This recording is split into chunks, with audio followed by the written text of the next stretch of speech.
એક મોટા સમાચાર મળી રહ્યા છે કે બનાસકાંઠા વિસ્તારના લોકો સાવધાન રહેજો। અત્યારે હાલ ક્યાંક ને ક્યાંક આ જાનવરનો ત્રાસ ખૂબ જ વધી ગયો છે અને એક મોટા સમાચાર, એક મોટી ઘટના સામે આવી છે।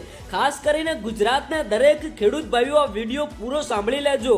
જો ભાઈ તમે બનાસકાંઠા વિસ્તારમાંથી વિડીયો જોતા હોય અથવા તો કોઈ પણ બીજા વિસ્તારમાંથી વિડીયો જોતા હોય, આ વિડીયો તમે પૂરો સાંભળી લેજો, કારણ કે આ જાનવરનો ત્રાસ અત્યારે હાલ ભાઈ આપણા ગુજરાતની અંદર ખૂબ જ વધી ગયો છે।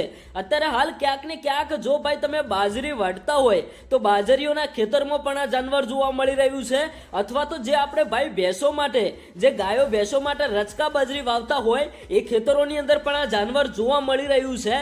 જો કદાચ તમને આ જાનવર જોવા મળે તો ભાઈ તમે આવી ભૂલ ન કરતા। ખાસ કરીને આ વિડીયો ગુજરાતના દરેક ખેડૂત ભાઈઓ સુધી પહોંચાડી દેજો, કારણ કે ભાઈ આ જાનવર તમને ક્યાંક ને ક્યાંક ખેતરોની અંદર જોવા મળતું હોય છે અને અત્યારે હાલ આ જાનવર તમને એકલું જોવા નહીં મળે, સાથે એમના બચ્ચા પણ જોવા મળતા હોય છે। એટલે ભૂલથી તમે આ જાનવરના બચ્ચા પકડવાની કોશિશ ન કરતા, કારણ કે ઘણી જગ્યાએ અત્યારે હાલ એવા સમાચાર મળી રહ્યા છે કે આ જાનવર તમારા ઉપર હુમલો પણ કરી શકે છે। તો મિત્રો અત્યારે હાલ બનાસકાંઠા વિસ્તારમાંથી જે મોટા સમાચાર મળ્યા કે અનેક જગ્યાએથી આ જાનવર જોવા મળી રહ્યું છે, ઘણા બધા વિડીયો સોશિયલ મીડિયાની અંદર વાયરલ થઈ રહ્યા છે। તો ઘણા બધા લોકો કહે છે કે આખરે આ જાનવરનું નામ શું છે।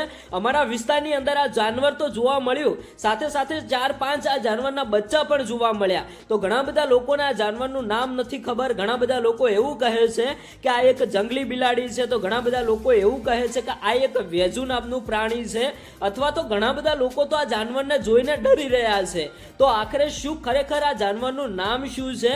અને ભાઈ જો તમારા ખેતરોની અંદર ક્યાંક ને ક્યાંક આ જાનવર જોવા મળે તો ભૂલથી તમે આ બચ્ચાને પકડતા નહીં, તમે સીધા વન વિભાગના લોકોને કોલ કરી દેજો, ત્યાં જાનવરને આવીને પકડી જશે અને સુરક્ષિત કોઈ બીજી જગ્યાએ આ જાનવરને છોડી દેશે। તો મિત્રો આ વિડીયો ગુજરાતના દરેક ખેડૂત ભાઈઓ સુધી પહોંચાડી દેજો, બધા લોકો સાવધાન રહે અને આવી ભૂલ કોઈ દિવસ ન કરે।